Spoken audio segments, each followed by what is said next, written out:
Hey, what's up everybody and welcome back to News Dose. Hope you all had a great, fantastic weekend. And actually, I did post a top 25 just yesterday, in case you missed that video.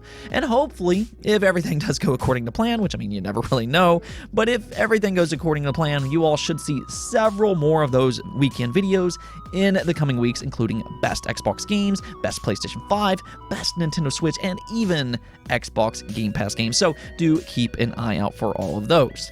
Today, though, we do get to talk about the possibility of a big classic franchise returning, a very exciting one actually. I'm pretty pumped for this one myself, and this is for one that I've seen a lot of requests for over the years, and there's a sign that it might finally, yes, finally be happening. Also, that Nintendo controversy surrounding Bayonetta 3, I think has kind of concluded as more information has come out. At the very least, I think the internet has kind of learned something. They probably should have learned this already before, but we've kind of, learned it all over again here. Either way, though, I always like to hear your all's opinions on things like this, so do hit those comments below and tell me what you think about this situation. And for that matter, go and make sure to smack that like, subscribe, and do hit that bell button, as that way you'll be able to keep up with all the latest stuff happening across the game industry, plus more. To get things started off today, though, we're going to talk about PlayStation's newest PC release being Uncharted Legacy of Thieves Collection.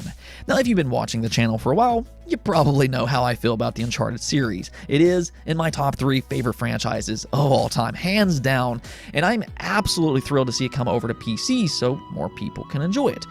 But, and this is a big but here, but I've always really had one issue with the PC release, and that's because I feel like what Sony's doing is quite simply just illogical. I mean, yes, these are amazing games, no doubt about it. I love these games. But the problem here is that this is a very story-driven franchise. And Sony just, I guess, kind of expects PC fans to jump in with the conclusion of the series. That just doesn't really make a lot of sense. It's actually quite baffling, especially considering the original Uncharted trilogy.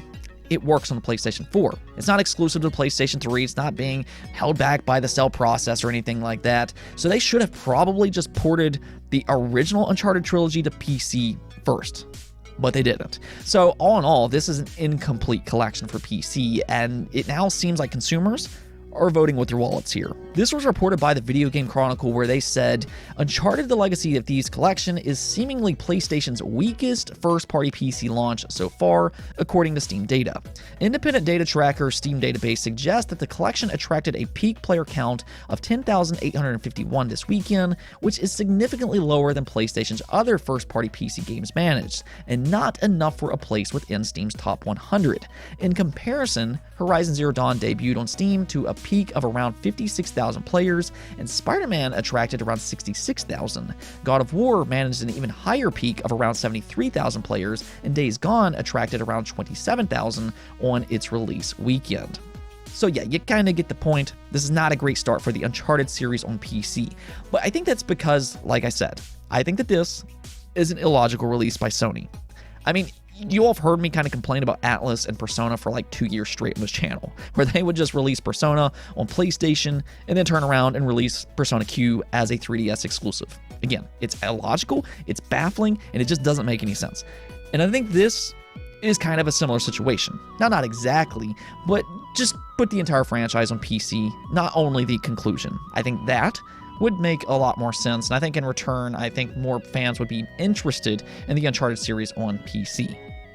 Now, we also got a nice little update for Fallout 4 as Bethesda announced a next-generation upgrade for the Xbox Series, PC, and yes, the PlayStation 5 as well. There is still content parity there, but this update will release sometime in 2023. Now, they haven't given an exact release date just yet, but this will include several enhancements such as a performance mode, which targets high frame rate. There's also a new quality mode that targets 4K resolution. There's going to be bug fixes, because let's face it, this is a Bethesda game after all. There's always going to be a few of those bugs to fix, and it'll even have bonus Creation Club content.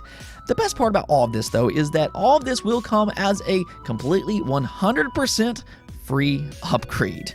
This is something that Xbox has done a really good job with this generation, as they continuously seek for ways to improve older games without charging customers. So this really is just the latest pro-consumer move from them. Yeah, cough cough CMA, right? But there you go. A good update for you Fallout 4 fans out there that's just going to give this game even more life and really just make an already good game even better. Next up, there's been some concern lately that Callisto Protocol will be pushed from December 2nd into 2023.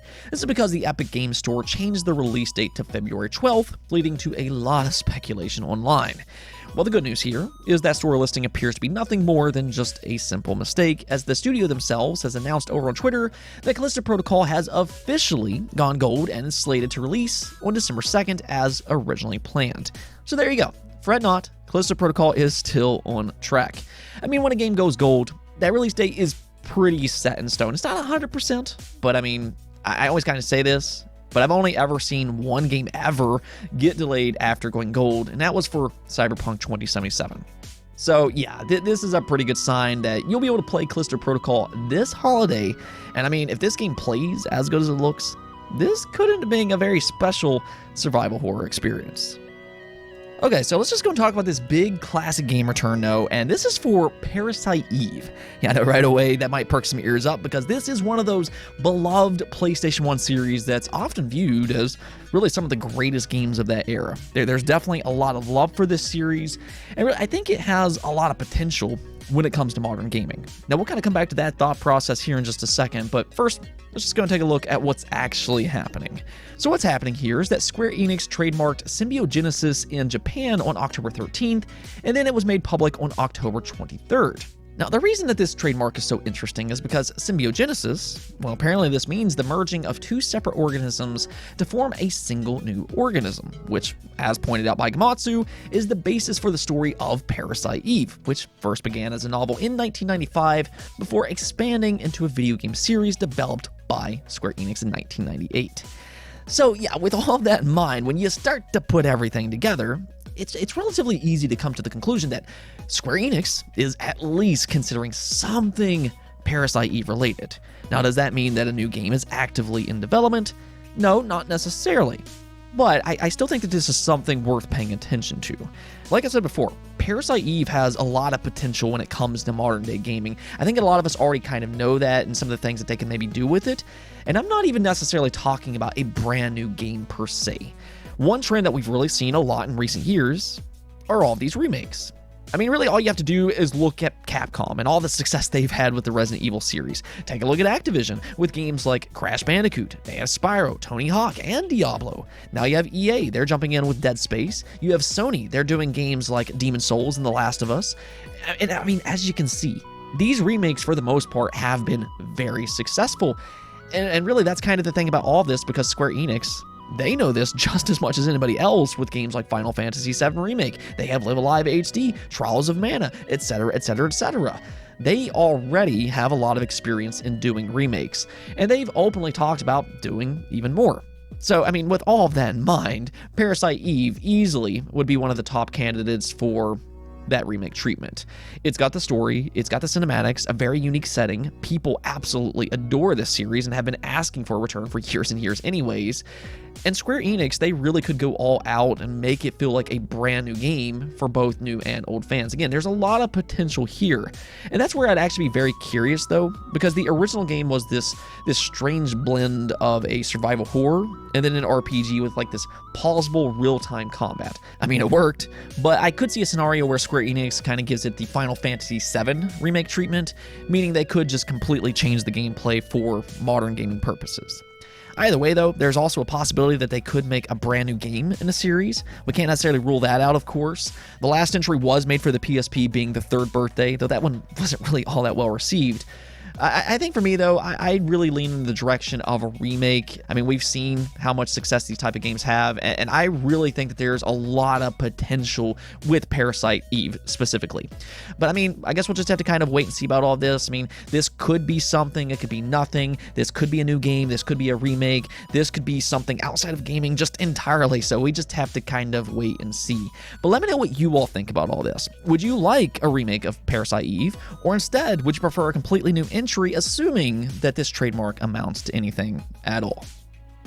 Next up, though, let's go and talk about this ongoing Bayonetta controversy. Actually, I don't know if it's too much of a controversy by this point, more of a drama. And that's because the more information that's come out, the more it's looked like that initial claim by Helena Taylor wasn't quite as true as she originally insinuated. Of course, her original claim was that she was only offered $4,000 at a flat rate to reprise her role in Bayonetta 3. Well, that no longer appears to be the case, because her contract was basically leaked to places like Bloomberg, revealing the actual offer was $3,000 to $4,000 per session for a total of 5 sessions. If that's the case, that would mean that she would have made anywhere between $15,000 to $20,000, as we've previously discussed. Now, at the time of this leak, she of course denied it, or at least until now, because yeah, all of a sudden her story it's just kind of changed. Yeah, you can actually just take a look over here as to exactly what she had to say. So as she says, as I posted part 3 of my video thread, I explained that their first offer was too low. That offer was $10,000 total. So yeah, right away, she's no longer sticking to that original $4,000 claim, but whatever, let's just go and continue on.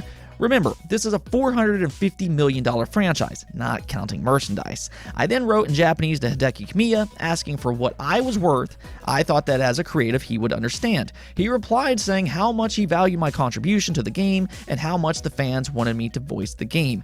I was offered an extra $5,000. So I declined to voice the game. I then heard nothing from them for 11 months. They then offered me a flat fee to voice some lines for $4,000. Any other lies, such as $4,000 for 5 sessions, are total fabrications.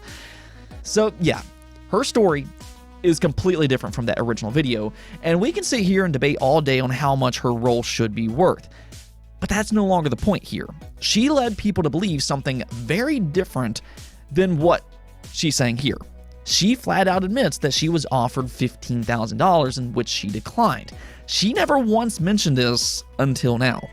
Listen, I'm not saying that Helena Taylor is a bad person. I don't know her personally, and I don't really want to get into all of that. But the way she dealt with this entire situation comes off as, quite frankly, just questionable to say the least. What I will kind of say here, though, is that this is yet another prime example on why people need to wait and hear both sides of the story before just immediately jumping on an attack. I mean, we see it all the time on social media. People just jump to a conclusion and then they attack different people online, but it is important to hear both sides of the story. But either way, I guess if anything, a lot more people know about this franchise now than what they did previously. Let's go and take a look at the poll of the day, though. And of course, earlier we talked about Parasite Eve, but now we're going to talk about Resident Evil. Again, you survival horror fans out there, you all just have to be loving life right now. I mean, there's just a ton of these games coming out in the next few years. But I did ask you all, do you prefer Resident Evil when it's more action-driven or more survival horror? And as you can see here, 19% of you all said you prefer it as an action game, where 64% of you said you prefer it as a horror, and then 12% of you said you're not interested in the Resident Evil franchise. And okay, that's perfectly fine. Not everything is for everybody, but I am with the majority here. I do prefer these games to be more scary. My 2 personal favorites are Resident Evil 2 and then Resident Evil 7. I feel like that's one of the reasons that these games are so special. They're intense, they're spooky, and they encourage you to be deliberate with your choices rather than just going out guns blazing. I liked Zyler's comments here, though. I think that this kind of sums up my thoughts as well, where they say Resident Evil should follow this formula: survival, horror, action. Your primary goal should be survival. The series is at its best when you're managing your ammo, making sure you're able to take on the next part. The action in the game, especially boss battles, should actually complement the survival and horror aspects. You should be thinking about the next time you need to fight instead of running, and conserving what little resources you have for those showdowns. Too much action, you lose the other 2. Too much survival, you lose any sense of action. Too much horror, and you'll honestly make the game boring. All 3 have to be in tune. And honestly, I couldn't have said this better myself. Resident Evil, when balanced properly, complements one another. It's not just one individual encounter, but you always have to think about the next, and that's where some of the tension comes in. It's why each encounter feels special. Seriously, great comment by Zyla here. Kudos. With so many of you voting for horror, though, this does bode well for some of the Resident Evil 4 remake changes, which does seem to attempt to make the game just a little bit more scary than the original. Anyways, though, that's it for this episode. But if you liked the video, don't forget the bell notification and subscribe button for more content just like this. Also, if you'd like to support the channel through Patreon, thank you for making this content possible. Peace out.